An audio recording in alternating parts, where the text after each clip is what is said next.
So big O notation is covered in chapter 11, which how the course goes, we're supposed to be skipping it, but it's really an important topic to understand. So I like to actually go into it just briefly, just so you have an idea of what you're talking about when it comes to big O notation. And big O notation basically describes the worst case scenario for runtime given a certain algorithm, right? So I highly recommend you read through the chapter, but you don't have to. It's not going to be tested, but it's good to know.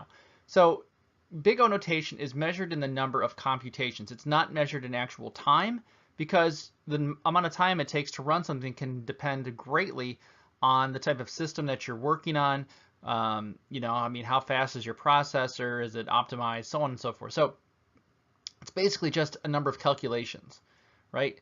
And your first big O notation is big O of 1, which is constant runtime, which means no matter how many things you have in your collection, it's going to take the same amount of time every time.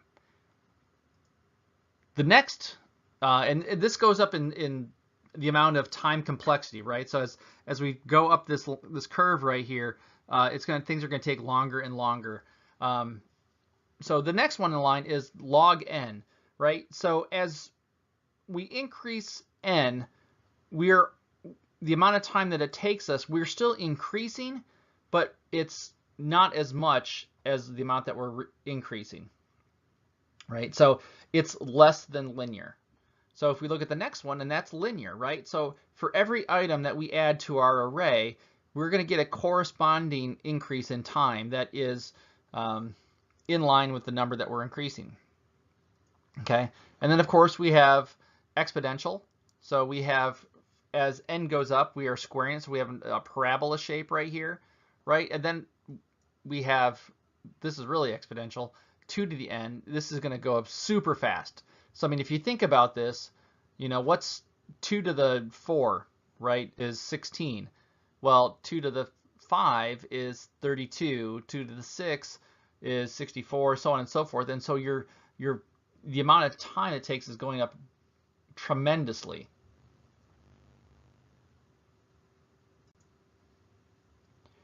And here's another way to visualize it, right? You can see our constant runtime right here. So no matter how many items that we have, it's going to take a constant time. So as the number of items increase this way, our time complexity goes up, right? So here you can see the different cases where you got constant time, and big O of n, or log n, is actually pretty good. Now there's some that beat it, like linear time right here, this big O of n. You can see that down here in this quadrant, linear time actually is better than log n.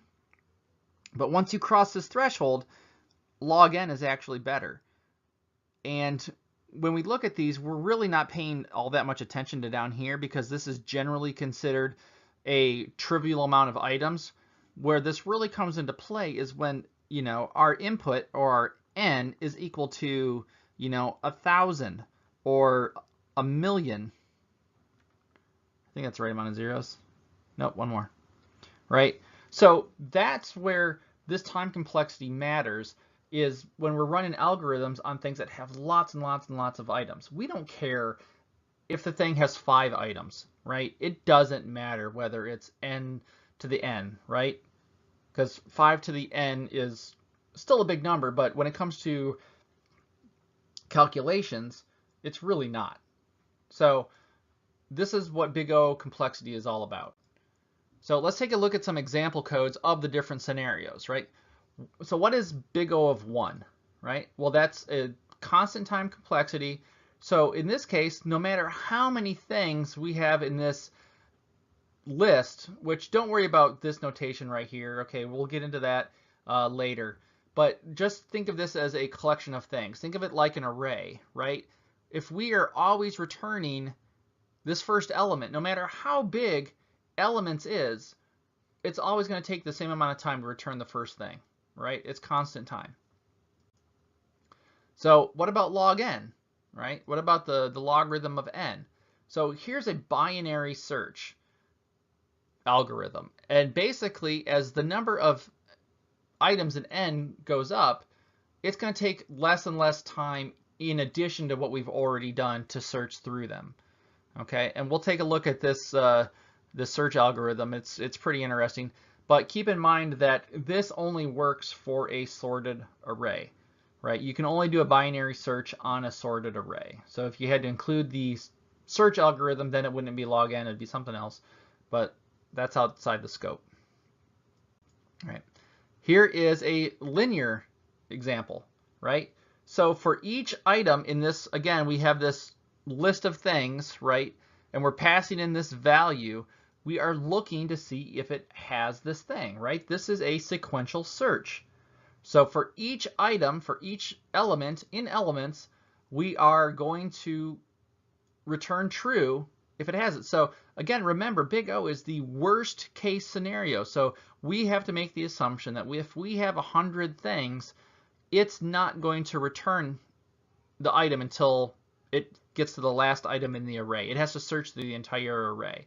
And that's exactly what we're doing. We are going for each item. So if we have 25 things, we are going to search through all 25 things. Okay, that's a linear example, right? Here's a squared example, right? For each thing in our list, search through this other thing in our list, right? So we have to look for duplicates to see. So what that basically means is, for, say we've got an array of numbers, we have to first, we're going to start at the first number, and then we have to search through the entire array to see if it contains that same number. And then we're going to go to the second number, and we're going to search through the entire array to see if it has that number. Then we're going to go to the third one. So that is an example of an n squared example, because it is squaring based on the number of items that we have, right? So if we have 5 items in our list, it's going to take 25 calculations to find out if we've actually have duplicates. All right, and then finally, 2 to the n is a prime example of this. Is a recursive Fibonacci sequence, which, and we, like, again, we're not really covering recursion here, but basically what happens is, for every number, this is going to call itself twice. So as n goes up, we are going 2 to the n with the number of times that we have to call itself. And so this is actually really, really bad programming right here, because this is absolutely terrible, terrible runtime. If you do not want to do this, if you don't have to, because it will just kill your program with any significant amount of inputs whatsoever, right? And so we can actually run this in class and see how many you can actually do based on your number of inputs. But